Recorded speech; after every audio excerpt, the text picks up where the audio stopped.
Hello everyone, this video will be a bit different. Instead of just putting the footage together and giving my social commentary on it, I'll be telling a story. So initially I wasn't planning on going to Cambodia or Siem Reap, but you see, ever since I was a kid, my mom had an obsession with the place, Cambodia and Siem Reap in particular.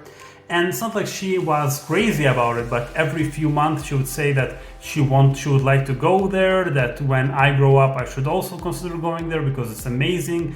And like she was watching documentaries and like very interested in the place. So when she found out that I was in a country nearby, she was just texting me on a weekly basis, and every time she used to call me, she would tell me how much I should visit it. You see, it's not like I have anything against it, but I had to apply for a visa to go there. So I was like, I'm not sure if I want to like go through the hassle. But eventually she changed my mind and I did. And this is a story about a truly unforgettable and amazing experience of Siem Reap. Starting with the absolute basics for Cambodia and Angkor Wat, you need two main things: the visa and the tickets for the Angkor Park complex. Without the first one, you won't be able to enter the country, and without the second one, you won't be able to enter the ancient city.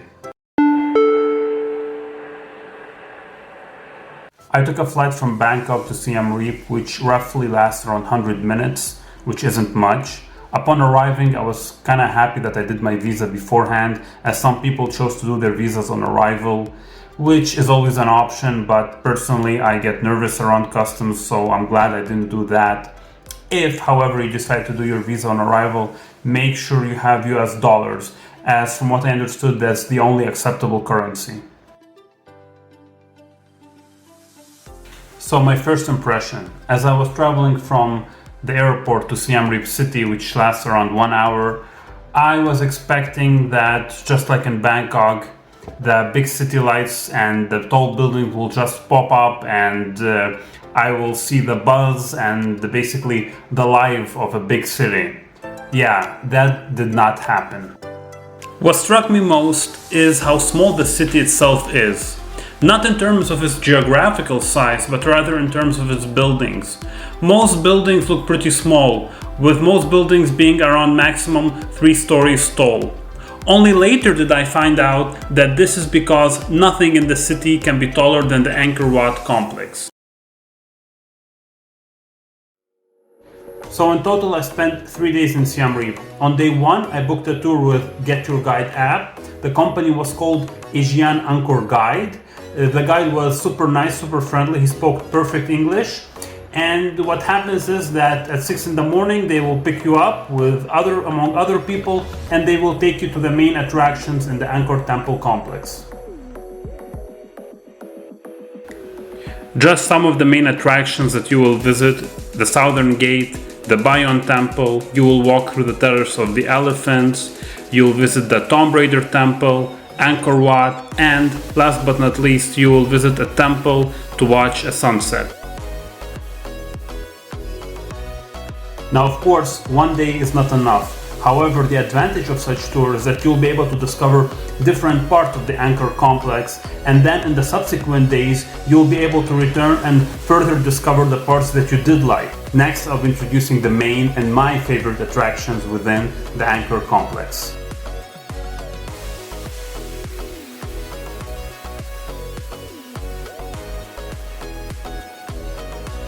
Starting off with the Bayon Temple.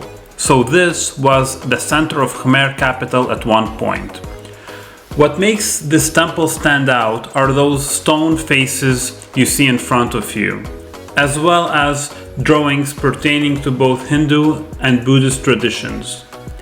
Inside the temple there are different tunnels and pathways. The temple itself is part of a larger complex including artificial lakes nearby.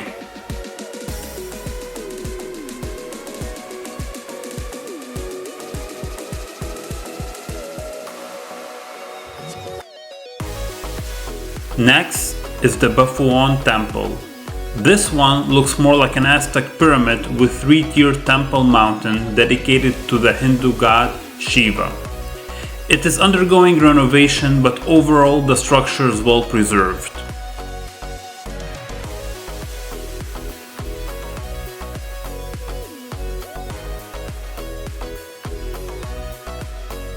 There are 3 stair layers, which will take you progressively to ascending 3 floors of the temple.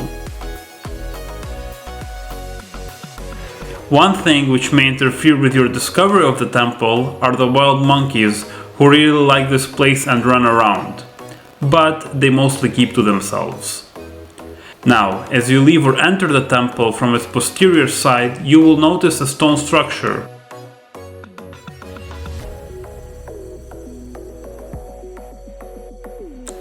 Can you see it? Yes, that's the structure of a laying Buddha. In Buddhism, Buddha's postures and hand gestures, called mudras, symbolize different teachings and life events. Here, as you can see, the reclining Buddha symbolizes Buddha's final moments before entering nirvana.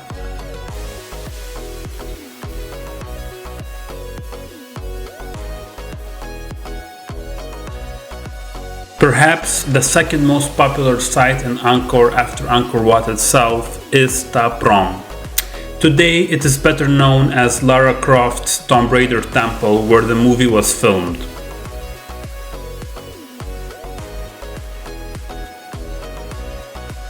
The temple resembles a linear maze. As you keep walking through it, the structures will seem repetitive. You can literally walk 1 kilometer straight through the complex and still not know where you are.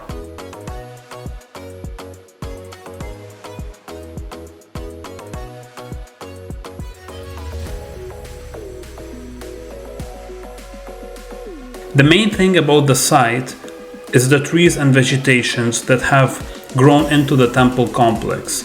And although for visitors it looks amazing and interesting, these trees are actually damaging the foundation and the structural integrity of the complex. There are currently attempts for the restoration of the complex, however, it doesn't look like an easy task. I was really impressed by this place and had to return to it twice.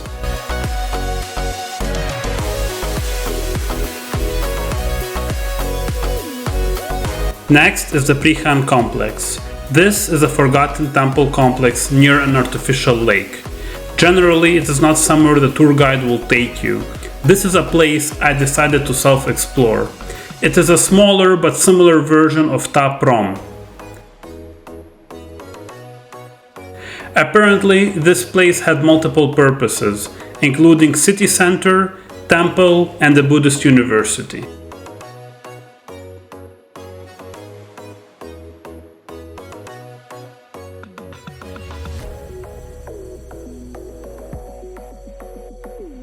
Next is the jewel of Angkor itself, Angkor Wat.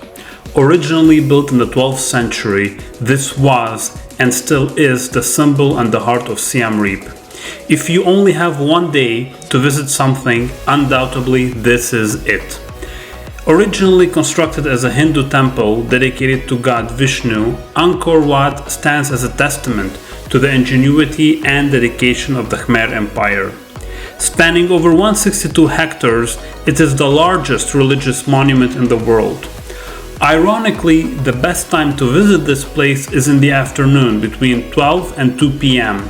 As in the morning and in the afternoon, it is full of people waiting to see the sunrise or the sunset. The temple is still being used by monks who hold ceremonies here and is visited also by the locals.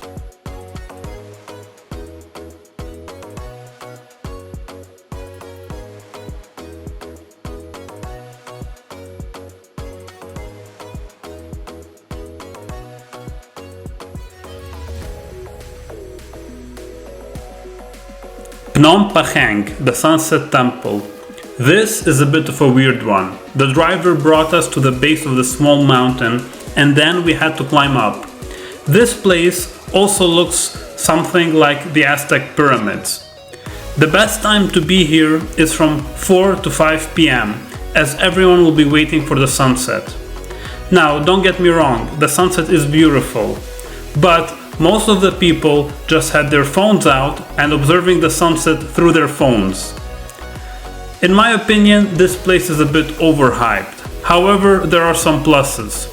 From the top, you can see various structures in the Angkor complex, including Angkor Wat itself.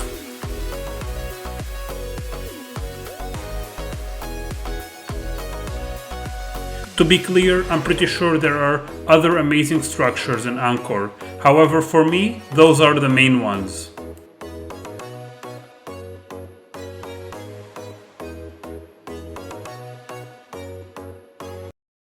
So you've made it this far. Amazing. Now I would like to give a small history lesson. So the Angkor civilization, modern day Siem Reap and Cambodia, was one of the most significant ancient civilizations in Southeast Asia. It flourished from the 9th to 15th century, with many structures in Angkor encompassing both Hindu and Buddhist symbology.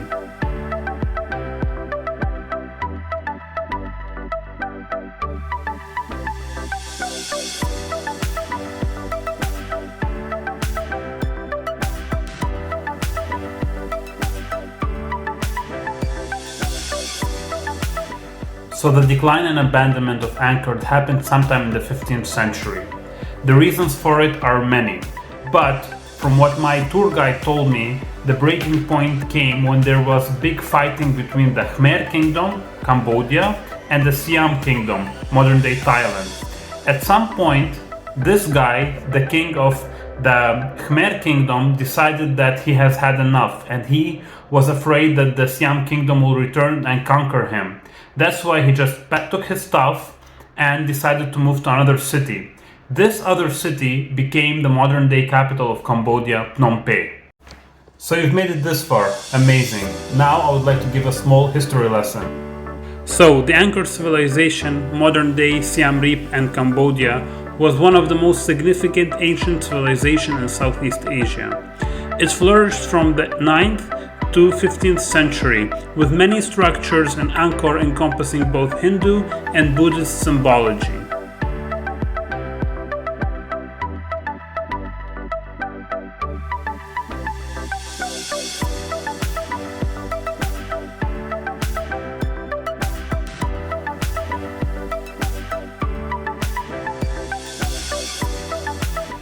So the decline and abandonment of Angkor happened sometime in the 15th century.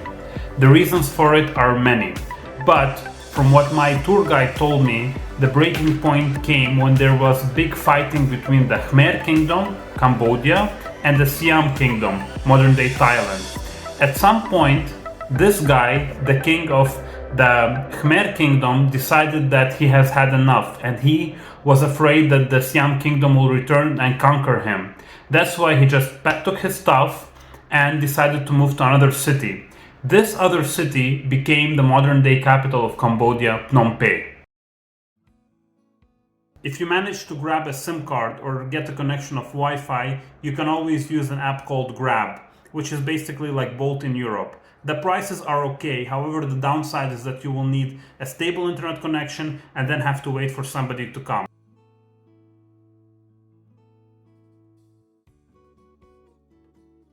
Here's a better idea. Hire a tuk-tuk driver. Every day as soon as I went out of the hotel, 3 to 5 guys used to come to me and offer me their services. They weren't scammy or anything like that. They really genuinely wanted to find a job. And thinking that you can discover the whole Angkor on foot is just delusional. You can negotiate the price, but in general the price will be somewhere around $10 to $15 per day. This is an interesting one. As soon as I arrived to Cambodia, I decided to exchange my euros for the local currency. This, however, was not a good idea, because as soon as I entered a supermarket or some shop, I realized that all the prices have been dollarized, which actually reminds me of Lebanon a lot. In essence, Cambodia has become a lot like Lebanon. Nobody trusts the local currency. And if you decide to use the local currency to buy stuff, you're probably gonna get a very bad rate for it. Your best bet is to convert whatever currency you have into US dollars, because that's mostly what the locals use. So, regarding the e-visa and Angkor Park tickets, starting with the e-visa, it can be done online through this website, the links of which I will leave in the description. You go through the process and pay around $35.